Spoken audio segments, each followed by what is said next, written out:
Bonjour Bintili. Bonjour. Alors Bintili, aujourd'hui vous nous faites découvrir un nouveau lieu de culture à Paris ainsi qu'une exposition. Et oui, je vous emmène au Grand Palais Immersif qui a ouvert place de la Bastille à 2 pas de l'Opéra. Le Grand Palais a en fait décidé de se mettre à la page et de nous proposer des expositions qu'on aime voir en ce moment, c'est-à-dire des expositions numériques immersives. Et je vais vous donner un petit indice sonore pour savoir de quoi on va parler.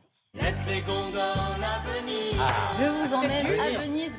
Profitez-en, c'est gratuit. On va voir l'exposition Venise révélée. Oui, c'est gratuit. On redécouvre en fait toute l'histoire de cette ville qui a quand même été construite sur les eaux de la lagune et qui est toujours menacée par la mer qui a envie de l'engloutir. Et donc l'exposition nous propose une vraie immersion, une vraie balade dans les rues de Venise. Oui, grâce à d'immenses panneaux, en fait, on se retrouve place Saint-Marc, la basilique, le palais des Doges. On redécouvre aussi le lion de Saint-Marc, l'emblème de cette ville. On a aussi le Grand Canal que vous voyez. On a vraiment l'impression d'être au cœur de la ville. En fait, Venise est représentée par un modèle 3D qui a été réalisé grâce à des photos numériques comme ça qui ont capté les 4 coins de la ville. Ça a été aussi très compliqué d'avoir les autorisations pour avoir les drones et les avions qui ont réalisé plein de prises de vue. Et vous allez voir, c'est une exposition interactive avec plein d'écrans tactiles. On a un peu l'impression d'être dans un jeu vidéo. Regardez le reportage d'Alexandrine Seri.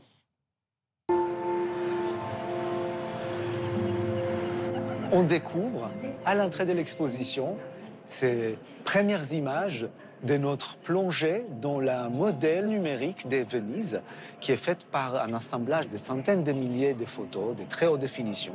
On ne peut pas voler à Venise.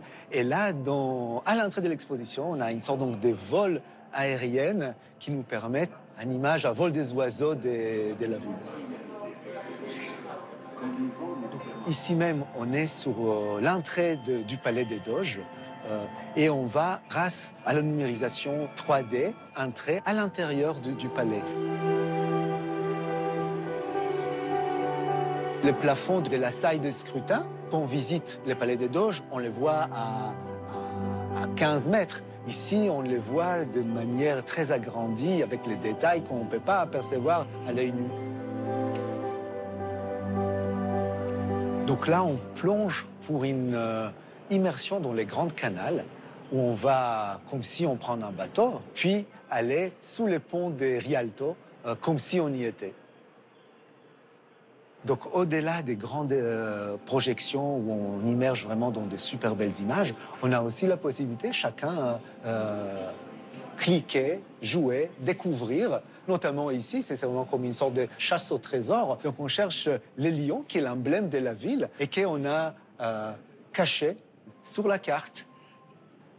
Ici, on a des images en très, très, très haute définition. Il fait 12 mètres de large, c'est un des tableaux les plus larges au monde. Il est au Palais des Doges, dans la grande salle de conseil. Le public, devant ce type d'écran, il est à la fois spectateur, parce que c'est éblouissant, mais aussi acteur, et choisit lui-même ce qu'il a envie de découvrir. Hein. On pourrait zoomer, je dirais presque à l'infini, et de découvrir une multitude de détails complètement invisibles à l'œil nu, mais aussi on découvre vraiment les traces des pinceaux des Tintoret. On est allé à Venise à plusieurs reprises, et donc on voit Venise d'une autre manière. Enfin, des choses qu'on ne peut pas visiter d'ailleurs. Ça permet de voir Venise sous un autre angle, parce que c'est vrai que quand on la visite, on est à même les rues, à même les bâtiments, et là on se retrouve vu du dessus ou d'en dessous ou à travers les murs. C'est vrai que c'est une vue différente de ce qu'on a l'habitude de voir. Moi j'ai bien aimé, c'était très documenté, ça m'a donné envie d'aller à Venise. On est moins les uns sur les autres, parce qu'il y a souvent beaucoup de Ah monde oui, il y a à moins de Venise. monde là, je vous Il n'y a le pas dis. les pigeons? Et il n'y a pas les pigeons, c'est très bien. C'est au Grand Palais Immersif jusqu'au 19 février à Paris. Et ce qui est bien, c'est qu'à la fin, on a un petit film pour nous sensibiliser aux causes du réchauffement climatique. On est dans un futur indéterminé et on est à Venise, mais carrément sous l'eau. Regardez cette photo. Voilà. Venise a été engloutie, donc ça rappelle un peu les légendes des cités enfouies. Donc ça nous pousse quand même à réfléchir et à se dire que Venise est une ville fragile. Merci Effectivement, beaucoup merci. Bintili.